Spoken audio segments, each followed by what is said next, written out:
वृक्षारोपण के जरिए बांस के पेड़ लगाकर भलसवा लैंडफिल साइट को फिर हरा भरा किया जाएगा। हमारे साथ बातचीत करने के लिए योगेंद्र चंदोलिया, मेंबर पार्लियामेंट। तो सर, क्या था आज का प्रोग्राम जो बांसों का वृक्षारोपण का? देखिए, हमारे दिल्ली के एलजी साहब का विजन बहुत बड़ा है। हमारी दिल्ली की माननीय मुख्यमंत्री रेखा गुप्ता जी का विजन उसमें जुड़ गया है। प्रधानमंत्री नरेंद्र मोदी जी ने दिल्ली में डबल इंजन की सरकार मांगी थी, तो मैं एक एमपी होने के नाते मेरे क्षेत्र में ये पड़ता है। काफी लोग इससे परेशान रहते थे। यहाँ के लोगों का जीवन कैसे बीमारियों में फैलता था।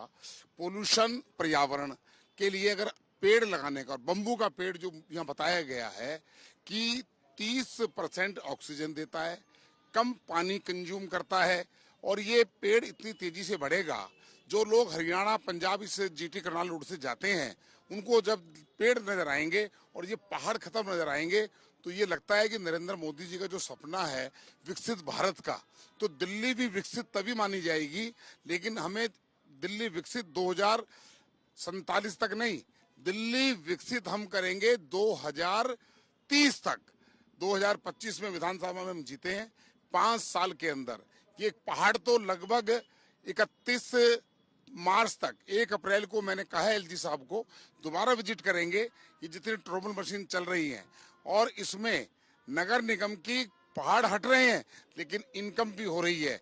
जो इसमें से आरडीएफ वगैरह निकलता है, नितिन गडकरी जी का मंत्रालय, जो बड़े बड़े हाईवे बन रहे हैं वहां पर ये जाता है। कुछ दूसरा जो मटेरियल है, इसमें कंकर पत्थर है। मेरे ही पार्लियामेंट क्षेत्र के अंदर, रोहिणी के अंदर, बवाना के अंदर, जहां डंपिंग साइट बनी हुई है, पानी भरा हुआ है, उसका लेवलिंग के लिए जा रहा है।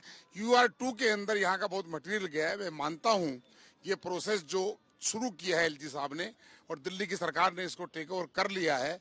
मैं दिल्ली के मुख्यमंत्री को शुभकामनाएं देना चाहता हूं, बधाई देना चाहता हूं कि उनके प्रयास और एलजी साहब का साथ मिलकर यह हरा भरा जब 1 साल में बम्बू आ जाएगा, तो लोगों को लगेगा कि वास्तव में जो बीजेपी कहती है वो करती है, और केजरीवाल साहब एक्सपोज हो जाएंगे। चंदोलिया जी, आज कितने बांस के जो पेड़ हैं वो लगाए गए और कितने आगे लगाने की जो है? 2000। आज तो पहला दिन था।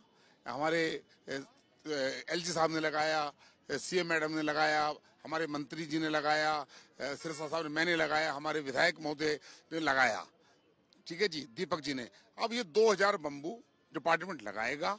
50,000 बम्बू लगाने का टारगेट हमारे पास है, और शेड्यूल टाइम के अंदर बिफोर, अभी भी जो काम हमने देखा है अंदर जाकर, जो प्रोजेक्ट रिपोर्ट देखी है, कि ये काम बिफोर हो रहा है, और ये बिफोर ही होगा।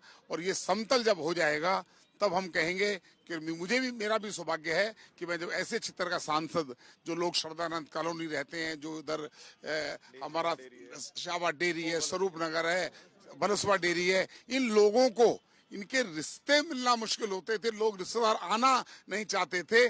कितना इनके जीवन में बदलाव आएगा, पोल्यूशन खत्म होगा, वरना आधी जिंदगी तो इस खराब पोल्यूशन के कारण हम फेफड़े हम खराब कर रहे थे।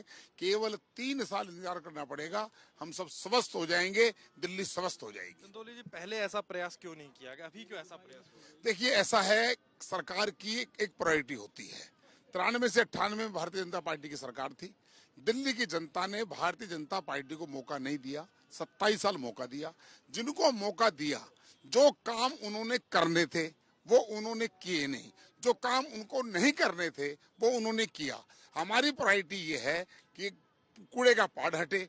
केजरीवाल साहब की प्रायोरिटी ये थी वो शीश महल बनाए। हमारी प्रायोरिटी ये थी कि हम दिल्ली के अंदर इलेक्ट्रिक बसें लाएं। उनकी प्रायोरिटी ये थी कि क्लस्टर बस सेवा, जो उन्होंने 15,000 बसों की बात की थी, महिलाओं को, हमें कोई दिक्कत नहीं है, महिलाओं को फ्री मिलना चाहिए, लेकिन बसों का मैं आपको बताना चाहता हूं, बसों का टाइम फ्रेम दे दिया गया था कि अगर बलसवा से बस जा रही है और रीगल जा रही है, तो अगर 1 घंटे में नहीं पहुंची तो उसका पेनल्टी पड़नी थी। तो बस वाले लोग, महिलाएं, पुरुष बस स्टैंड पे खड़े होते थे, उसको अपनी पेनल्टी बचाने के लिए वहां जाकर रिपोर्ट करनी होती थी। अब इस पे भी रिव्यू किया जाएगा। हमारी सरकार हर चीज पे रिव्यू करेगी। पीने का पानी लोगों को मिले, स्वच्छ पानी मिले। बिजली की बात, बिजली के लाखों लाखों रुपए के बिल 200 यूनिट के नाम पर लोगों को तंग किया जा रहा था। सारा का सारा सिस्टम जो है 11 साल में दिल्ली की सरकार ने कोलैप्स कर दिया। अब धीरे धीरे अच्छे दिन की शुरुआत हो चुकी है। ये तो मेरे साथ मेंबर पार्लियामेंट योगेंद्र चंदोलिया। इस समय मैं भलसवा लैंडफिल साइट पे खड़ा हूं, जहां कुछ देर पहले दिल्ली के मुख्यमंत्री, एलजीबी सक्सेना और भी अन्य दिल्ली सरकार के मंत्री और मेंबर पार्लियामेंट योगेंद्र चंदोलिया समेत यहां पर बैम्बू का जो है वृक्षारोपण किया गया। कहीं ना कहीं सरकार का कहना है जो 5 एकड़ जमीन है इसको खाली किया गया है, जहां पहले लैंडफिल साइट हुआ करती थी। आज तकरीबन 2000 जो है बांस के पेड़ यहां लगाए गए हैं और ऐसे ही आने वाले वक्त में यहां पर एक बड़ा ग्रीन पैच तैयार किया जाएगा ताकि आसपास रहने वाले लोगों को प्रदूषण से निजात मिल सके। कैमरामैन शगुन भारद्वाज के साथ अनमोल बाली की दिल्ली से रिपोर्ट।